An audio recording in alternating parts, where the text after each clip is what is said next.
So recently I shared an Alex Jones meme about the gay frogs. And as many of you know, this is one of the funniest Alex Jones outbursts that he's probably ever done. I don't like them putting chemicals in the water that turn the friggin' frogs gay. Do you understand that? Serious crap. And as funny as it is that Alex is having an outburst about gay frogs, we have to take it serious for a minute, because this is not a joke. He was not incorrect. It was not a false statement. There actually is chemicals being added to our water supply that are endocrine disrupting, swapping the sex of alligators and frogs after being overexposed to some of these chemicals. And now look, I'm not trying to say this is purposeful. This could be just a byproduct of greed and wanting to use herbicides, but here's the bottom line. There was a scientist named Dr. Tyrone Hayes. I actually had the pleasure of meeting him a few years ago.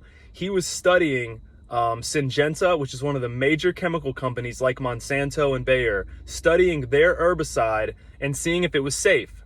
Well, what he found was very alarming, and he found that this chemical was chemically castrating frogs, basically turning amphibians from male to female and vice versa.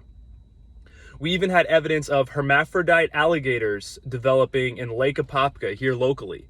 So this was something that to cause a serious concern, right? Well, Dr. Tyrone Hayes reported these findings to the company that hired him to do the studies, and they told him to shut up. They told him, don't ask any more questions. Don't report on this study. You need to conclude the study in this way. And he said, no, I am going to stick to the science, stick to my scientific integrity, what I know to be the right thing to do. And he continued to speak out and reveal the results of this study. Well, this in turn led to a lot of harassment. Now, he just got the typical, oh, we're going to defund him. Oh, we're going to take away his job. We're going to take away his money. Then they basically went after his credibility. Well, here's the real kicker. They had secret meetings on how they were going to harass and stalk him and his family. Now, how do we know? That's a pretty, outlandish statement. Extraordinary claims require extraordinary evidence.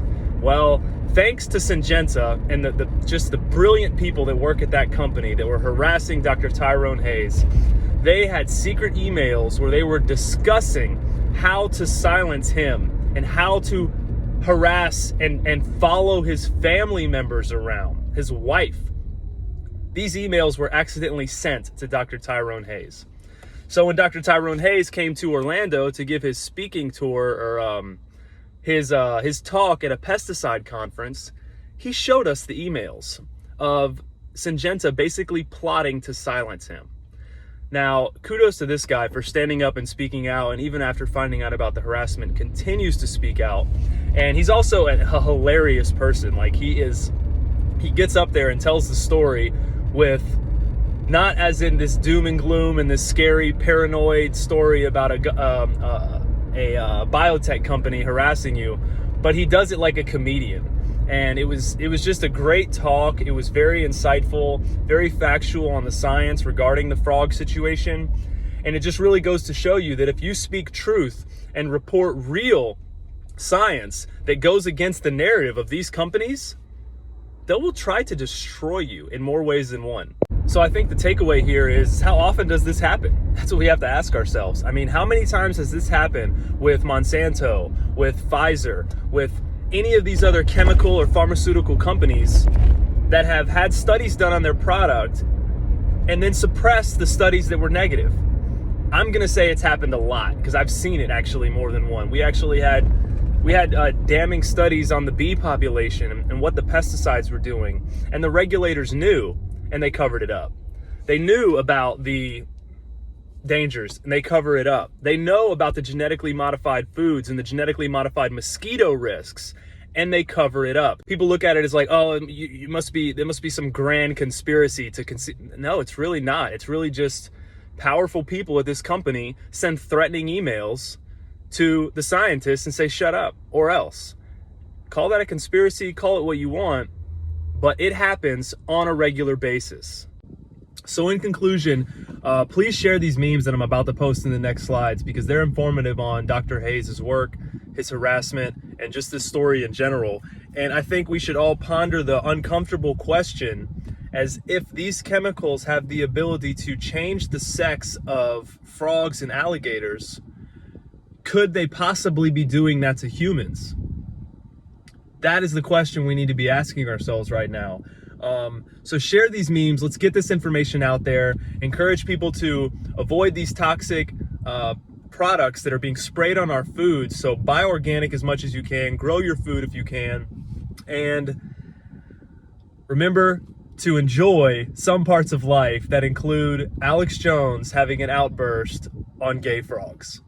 If you're a new listener, just type in Pentagon tested gay bomb on Iraq. They didn't consider using it. They've used it on our troops. In Vietnam, they'd spray PCP on the troops, Jacob's Ladder. Look it up for yourself. I mean, this is what do you think tap water is? It's a gay bomb, baby. And I'm not saying people didn't naturally have homosexual feelings. I'm not even getting into it, quite frankly. I mean, give me a break. You think I'm like, shocked by it, so I'm up here bashing it because I don't like gay people? I don't like them putting chemicals in the water that turn the friggin' frogs gay. Do you understand that? Serious crap. I'm sick of being social engineered. It's not funny. I don't like them putting chemicals in the water that turn the friggin' frogs gay. Do you understand that? Turn the friggin' frogs gay. Serious crap. Gay. Frogs, friggin' frogs. It's not funny. I'm going to say it real slow for you. Gay.